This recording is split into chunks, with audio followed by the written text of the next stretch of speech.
Hey y'all, welcome back to the channel. I'm Mike. I'm Tanya. With Fowler Family Farm.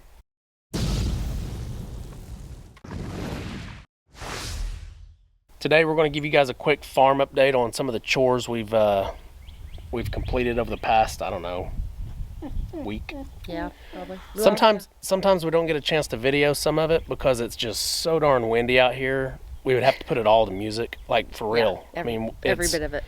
What I think I want to do is I've been wanting to put up an American flag, and I want to start every video with a picture or like a 5-second clip of the American flag, so you guys know if it was a windy day or not. Oh. Because it's always windy out here. I swear it's one of the windiest places on earth. Obviously it's not, but it seems like it is. When you're trying to video. Yeah, at least when you're trying to video, it's always windy.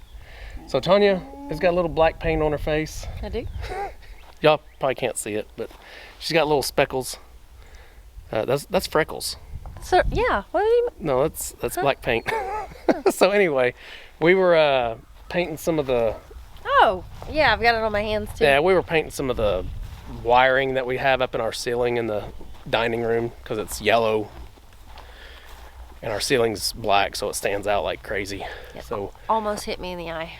Yeah. Like really close. So first thing I want to do is show you what we've done over here in the buck pen.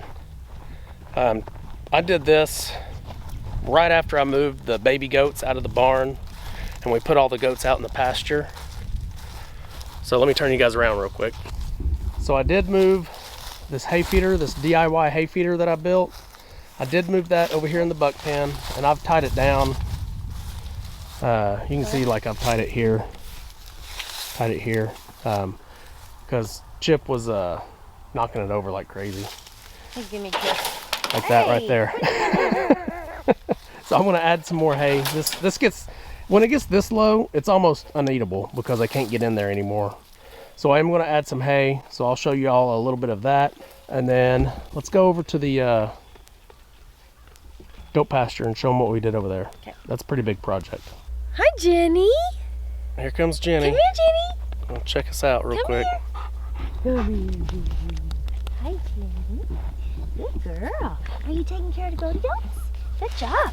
Come here, Yelena. Hi, Yelena. Hello, Yelena. Are you taking care of the goat goats? This is Yelena. She's our youngest livestock guardian dog. So we have added more electric fence.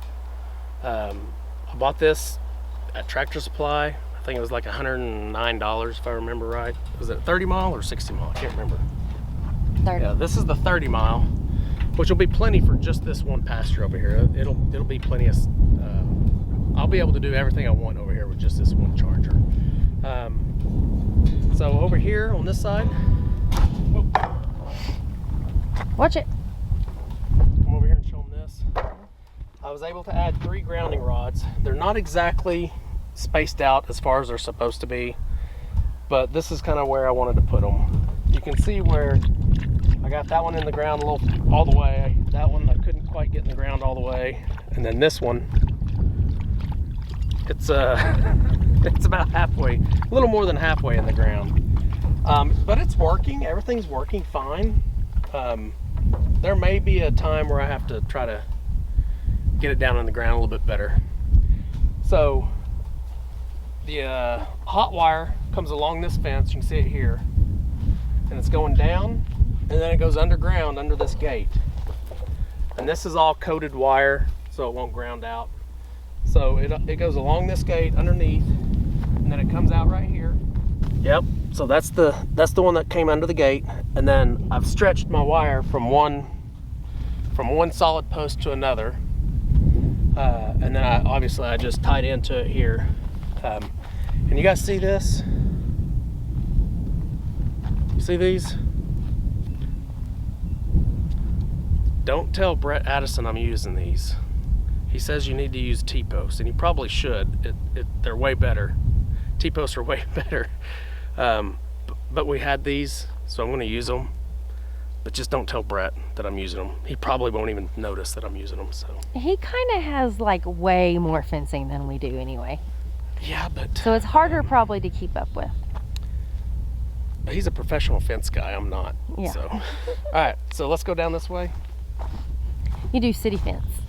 Yeah, I built it like a city person. So these orange clips, they're called lockjaws, I think, or yeah, lockjaws. Jesse over at Lazy Days Ahead, he sent me a bag of those, and I'm actually going to order some more. So I'm going to order some more, and I think Atwood's carries them. So I'm going to go pick up probably 4 or 5 more bags because we love these. These worked out great. We may even replace some of the other ones. Yeah, we only get 25 in a bag, so I'm going to have to buy a few more bags. But now we're going to take you down here to the corner and show you what it looks like.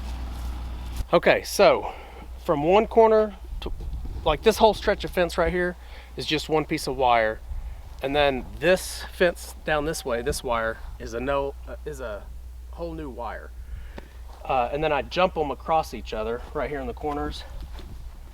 You can see that there's some tubing around the pipe so they don't ground out, and then this is just a jump to bring the electricity from here to here. So obviously a lot of y'all already know that. And then I did use these tighteners. I had some of those, so I did use them. That tightened that stretch of fence up pretty good. All right, so the biggest part of it's down here by the pond. Okay, so the corner that we just left, that we just showed you, is way up there in that corner. I guess Yelena wants to protect that corner right now. So the hot wire comes all the way down this side. Back up, honey. Oh, sorry. And I got it tied off right there. You can see it. And then this black wire right here, again, we took it underground. And then we got it coming up right here. And it's tying into this electric line here. And this is all tight. I mean, it's pretty, I would touch it and show you, but I forgot to turn it off. So you just have to believe me. So this is the main area I really wanted because the dogs just slip through right there.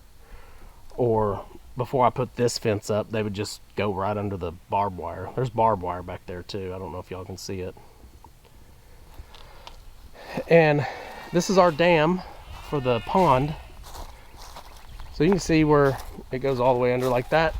That right there is a pretty big opening. The dogs could get under that if they really wanted to. But with that electric fence there, they touch it once and they won't come back. They will not test this again. It's crazy how effective it is. I had to use 2 of the orange ones back here behind the walkway, the lockjaws. There's another orange one on that side.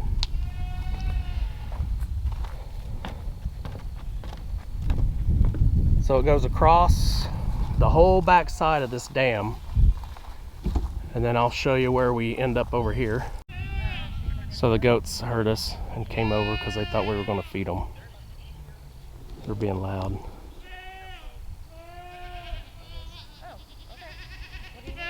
We'll show you guys the goats here in a minute. Okay, you can see this is a really deep ravine. It's probably hard to tell, but my spring fills this pond up and it stays at this elevation all year long, pretty much. Even with this drought we have right now. But the whole purpose of all this was this right here. If I don't do something about this, this beaver is going to continue to wear this out and drain my pond. You can see where he's taking these limbs. So the electric fence goes across this, but it does not go down in his opening yet, because I got an idea that was given to me by Brett Addison over at Addison Ranch. So one of these days, hopefully in my next set off, I plan on putting a couple of game cameras over here, trail cameras, and setting it up and seeing if I can get this electric fence down in that hole and see if I can get that beaver to come up and touch it. Yeah, they're doing this also to our big pond back here behind us. Yeah. And if we let it continue, it's going to drain that big pond. And that big pond gets filled up by this little pond here, so we could always fix that dam and it will eventually fill up, but it'd take a couple of years probably. So here's again, the dogs will not touch this now. They've already been hit, so they've been staying in now, so that's good. This looks like a mess, but it works.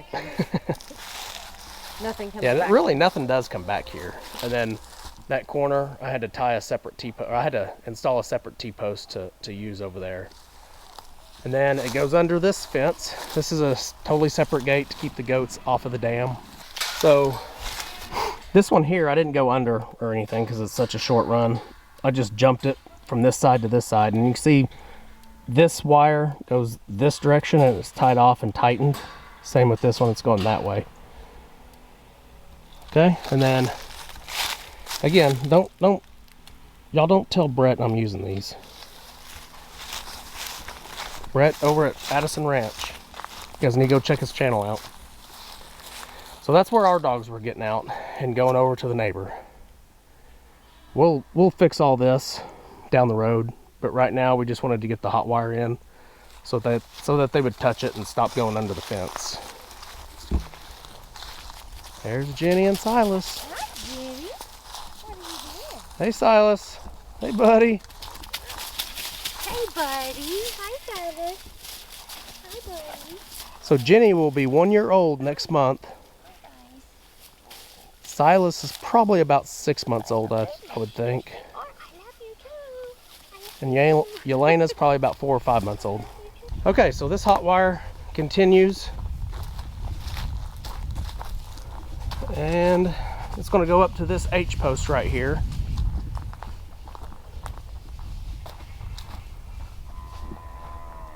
This is where I've stopped because I ran out of wire.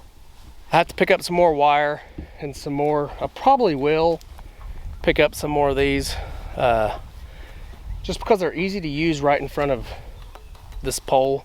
You don't want the hot wire to touch this fence at all, or it'll just ground it out. But it will keep the hot wire away from the fence where I can't. I mean, they probably do make something for hot wire around these poles away from the fence, kind of like these yellow hot wire ones for the T-post. They probably make that for the pipe as well, but I'm not sure. I haven't seen it yet.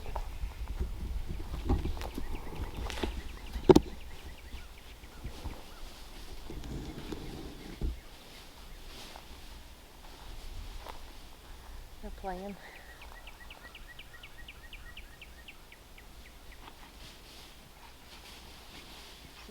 Beautiful view. Whoever built this up. Okay, so there you go, guys. That's just a quick update on what we've been working over here on the goat pasture. We're about halfway done with that first lower run of electric fence. We want to finish the bottom run all the way around where we started, and then we're going to come up probably 1.5 feet and do another run too. So we want 2 strands of hot wire on this fence. The second one is to keep the goats off. The first one is to keep the dogs from digging under or trying to go under. The second one will be for keeping the goats off the fence. On it. Yeah, they rub on that fence like crazy. And it pushes it out. Yeah, it does. It pushes it out and bends it. All right, we're going to show you guys some of the goats. So this is Crybaby and her baby right there. Somebody had a pretty good suggestion for this big boy. Looks like he's wearing boots. So they said we should call him Cowboy. Cowboy. But typically we don't name our boys until later. We name the girls. Hey, Silas, get back. We do name the girls pretty early. I don't name the boys at all. Like that's Trixie.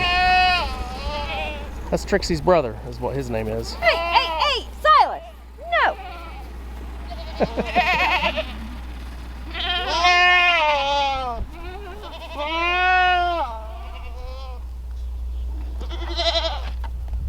Silas, no. You do not play with the goat.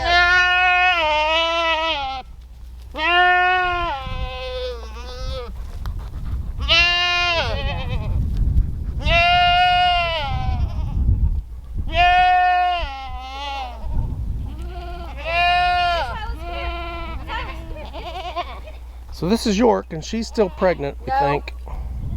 She's looking skinny, but we think she's pregnant. This is Oreo. And then that littler one is Silas. No. He wants to play. Yeah, that little one right there is Snickerdoodle. And that's Snickerdoodle's baby. Right there, these two are.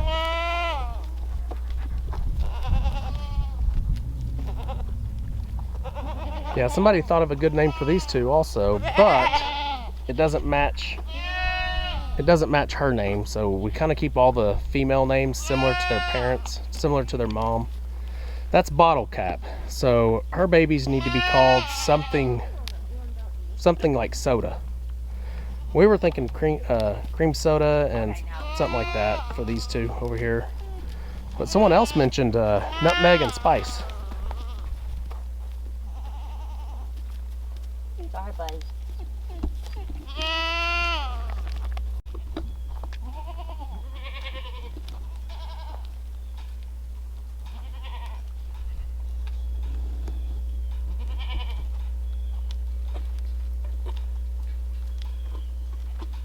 Can I pick Trixie up? If you can catch her.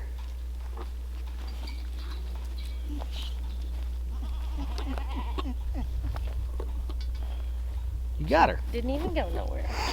She's used to me picking her up, probably. Huh, Trix? This is Trixie. She's Snickerdoodles. Baby. She's pretty. Yeah. Hi. Trixie. Oh, she like loves on me. Hi. What happened there? I don't know. I didn't get to That see it. sounded weird. She got a little piece of grass sticking out of her mouth. She's so cute. She is a little cutie. How can anybody not love these little things? I don't get it. Oh, I'm sure most people do.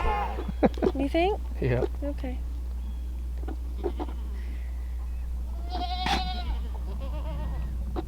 Hi. She's like, hi.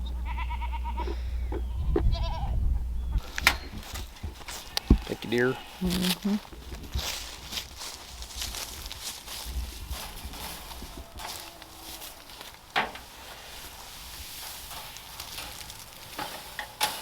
You're right. I forgot about that.